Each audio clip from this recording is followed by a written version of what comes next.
നമസ്കാരം. വേദാംഗ ജ്യോതിഷത്തിലെ അമൂല്യമായ അറിവുകളും ആധ്യാത്മിക ജ്ഞാന ഉപദേശങ്ങളും പകർന്നു തരുന്ന പ്രശാന്തം ആസ്ട്രോ ചാനലിലേക്ക് ഏവർക്കും സ്വാഗതം. ഈ ചാനൽ ഇതുവരെയും സബ്സ്ക്രൈബ് ചെയ്യാത്തവർ ഇപ്പോൾ തന്നെ സബ്സ്ക്രൈബ് ചെയ്യുക. നോട്ടിഫിക്കേഷൻ ലഭിക്കുന്നതിനായി ബെൽ ബട്ടൺ അമർത്തുമല്ലോ. ഒപ്പം ചാനൽ ലൈക്ക് ചെയ്യുക, ഷെയർ ചെയ്യുക, കമൻറ്റ് ചെയ്യുക. കൊല്ലവർഷം 1200 ധനു സംക്രമം മകയിരം നക്ഷത്രത്തിലാണ്. ധനു 1-ാം തീയതിയിലെ ഗ്രഹനില അനുസരിച്ച് മേടം രാശിയിൽ ഗുളികനും, എടവത്തിൽ സർവേശ്വരകാരകനായ വ്യാഴവും, മിഥുനം രാശിയിൽ ചന്ദ്രനും, കർക്കിടകത്തിൽ കുജനും, കന്നിരാശിയിൽ കേതുവും, വൃശ്ചികത്തിൽ ബുധനും, ധനുരാശിയിൽ ആദിത്യനും, മകരത്തിൽ ശുക്രനും, കുംഭം രാശിയിൽ ശനിയും, മീനത്തിൽ രാഹുവും സ്ഥിതി ചെയ്യുന്നു. ആയില്യം നക്ഷത്രത്തിൽ ജനിച്ചവർക്ക് ധനുമാസം പൊതുവെ ഗുണഫലങ്ങൾ കൂടിയിരിക്കും. ഇവർക്ക് പ്രവർത്തന മേഖലകളിൽ വിജയം ഉണ്ടാകുന്നതാണ്. സ്ഥാനമാനങ്ങളും വരുമാന വർധനവും ഇവർക്കുണ്ടാകുന്നതാണ്. സഹപ്രവർത്തകരിൽ നിന്നും മേലധികാരികളിൽ നിന്നും സഹായ സഹകരണങ്ങൾ ലഭിക്കുന്നതാണ്. എന്നാൽ ശത്രുതാ മനോഭാവം വെച്ചു പുലർത്തുന്നവരുടെ എണ്ണം കൂടുന്നതുമാണ്. അത്തരക്കാരെ തിരിച്ചറിഞ്ഞാൽ അവരുമായി നല്ല സ്നേഹസൗഹൃദ ബന്ധം നിലനിർത്തുവാൻ പരിശ്രമിക്കുകയും വേണം.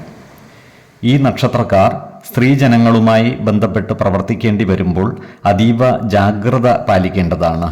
അനാവശ്യ വാക്കുതർക്കങ്ങൾ ഒഴിവാക്കി മുന്നോട്ട് നീങ്ങുവാൻ പ്രത്യേകം ശ്രദ്ധിക്കുകയും വേണം.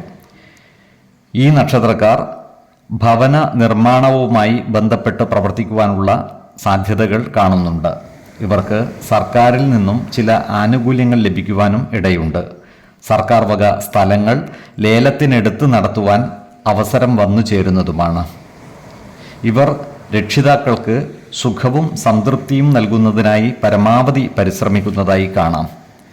ഈ നക്ഷത്രക്കാർക്ക് താൽക്കാലികമായെങ്കിലും ജോലിയിൽ നിന്നും വിട്ടുനിൽക്കുവാനുള്ള സാഹചര്യം ഉണ്ടാകുവാൻ ഇടയുണ്ട്. ഇവർക്ക് ചില വിരുന്നു സൽക്കാരങ്ങൾ നടത്തുന്നതിനുള്ള അവസരം ഒത്തുവരുന്നതുമാണ്.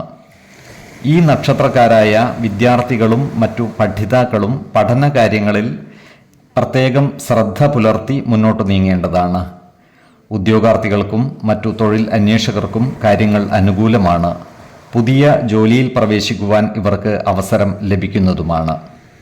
അതുപോലെ ആരോഗ്യകാര്യങ്ങളിലും ഈ നക്ഷത്രക്കാർ പ്രത്യേക ശ്രദ്ധ പുലർത്തുന്നത് ഗുണകരമായിരിക്കും. പ്രത്യേകിച്ചും ജീവിത ശൈലീ രോഗങ്ങൾക്ക് സ്ഥിരമായി മരുന്ന് കഴിക്കുന്നവർ കൃത്യമായ വൈദ്യ പരിശോധനകൾ നടത്തുന്നതും ഡോക്ടർമാരുടെ നിർദ്ദേശമനുസരിച്ചുള്ള മരുന്നുകൾ മുടങ്ങാതെ കഴിക്കുന്നതും ഗുണകരമായിരിക്കും.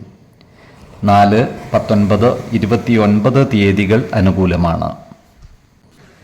ഈ നക്ഷത്രക്കാർ ജനിച്ച സമയത്തെ അടിസ്ഥാനമാക്കിയുള്ള ജാതകത്തിലെ ലഗ്ന രാശിയുടെയും ലഗ്ന അധിപന്റെയും സ്ഥിതിയും ശുഭപാപ ഭാവങ്ങളുടെ സ്ഥിതിയും ഓരോ രാശിയിലെയും ഗ്രഹങ്ങളുടെ സ്ഥിതിയും അനുസരിച്ച് ഇവരുടെ പൊതുഫലത്തിൽ ഏറ്റക്കുറച്ചിലുകൾ ഉണ്ടാകുവാനിടയുണ്ട്.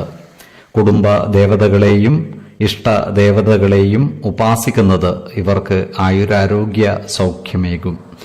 ഇഷ്ടദേവതാ മന്ത്രം 108 തവണ ദിനംതോറും ലിഖിത ജപം ചെയ്തു വരുന്നത് ഇവർക്ക് സർവ്വ ഐശ്വര്യങ്ങളുമേകും. നല്ല വ്യക്തി സാധനകളോടെയും ഉപാസനകളോടെയും മുന്നേറിയാൽ സർവേശ്വരാനുഗ്രഹത്താൽ ഇവരുടെ സർവ്വകാര്യങ്ങളും മംഗളകരമാകും. നന്ദി, നമസ്കാരം. ജ്യോതിഷരത്നം പ്രശാന്ത് കണ്ണോം.